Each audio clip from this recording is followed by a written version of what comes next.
Օրինակ ինչի է դժվար, հարգելի գործընկերներ։ Ինչի է մեզ այդքան դժվար, որ խոստովանել, որ մենք ինչ-որ բան չգիտենք։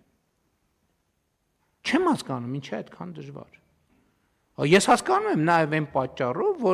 որ երբ որ մենք խոստովանենք, ասենք օրինակ երկրի վարչապետը կամ նախարարը խոստովանի, որ ինչ-որ բան չգիտի, 100 տեղից կասեն, այս ինչ խայտա, ոնց ինչ-որ բան չգիտի, բայց այդ ոնց է տեղ նստած, ինչի է տեղ նստած։ Չէ՞ որ տեղ նստած նախկինում բոլորը ամեն ինչ իմացել են։ Ամեն ինչ իմացել են։ Ասենք Պլուտարքոսի հայացքով գնացել եկել են, որովհետև իրանք ամեն ինչ գիտեն։ Չի կարա երկրում լինի, ընդհակառակը մենք այսօր այս կետին ենք, որովհետև մենք անդադ խոստովանել ենք, մենք Սոկրատեսի հետևորդն ենք։ Մենք Պլուտարքոսը թողների ինձ, որովհետև Պլուտարքոսն էլ իմաստուն մարդ է եղել եւ շատ հետաքրքիր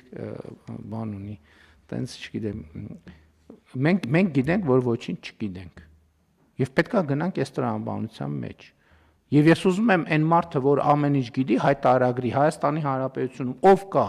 թող ինքը ինքնահայտարարի, որ ինքը ամեն ինչ գիտի։ Կարծում եմ շատ արագ մենք դա կարողանանք հերքել, շատ արագ, բայց բոլորին ակնհայտ է, որ չկա որևէ մեկը, որ ամեն ինչ գիտի, բայց դժվար է դա խոստովանել։ Դժվար է խոստովանել, որ մենք ինչ-որ մի բան չգիտենք։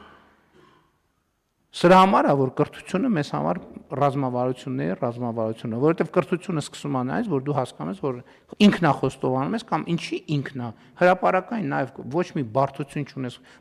չունես խոստովանելու, որ դու ինչ որ բան չգիտես։ Կարող ես ասել, ես գիտեմ, որ ոչինչ չգիտեմ, ոնց որ Սոկրատեսն ասեց սրանից քանի դար առաջ, եւ այդ օրվանից մինչեւ մի մարդկությունն այդ արտահայտության շուրջ վիճում է, այդ թվում նրան թե նրա շուրջ թե դա Սոկրատեսն ասե, թե մեկ ուրիշ փիլիսոփա է ասե։ Եվ եթե մենք այս ճանապարհով չգնայինք,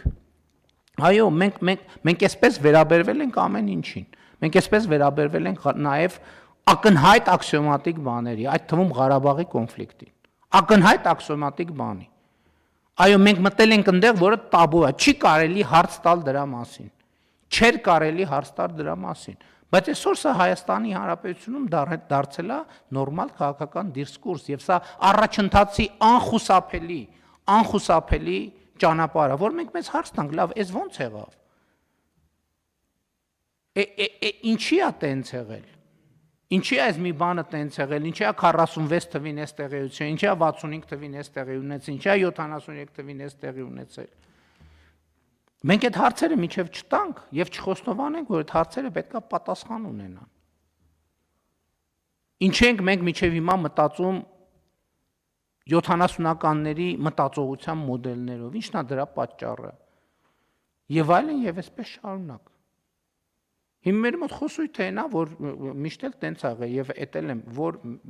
մեր մոտ հայկական ավիացիան ինքը բայց կներեք ինձ համար աբսուրդ է, որ ասենք մինչև 21-րդ դար կարա որևէ մեկի մտքով անցնի, որ օդաչուն կարա բանում ծխի։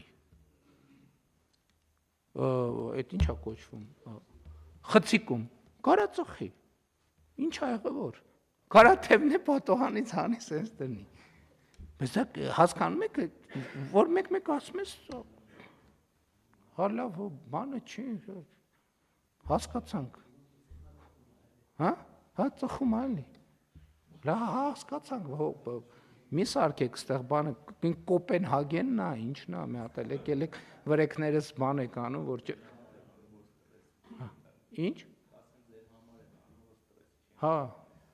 Բայց մի հատ չծխի հանգստանա։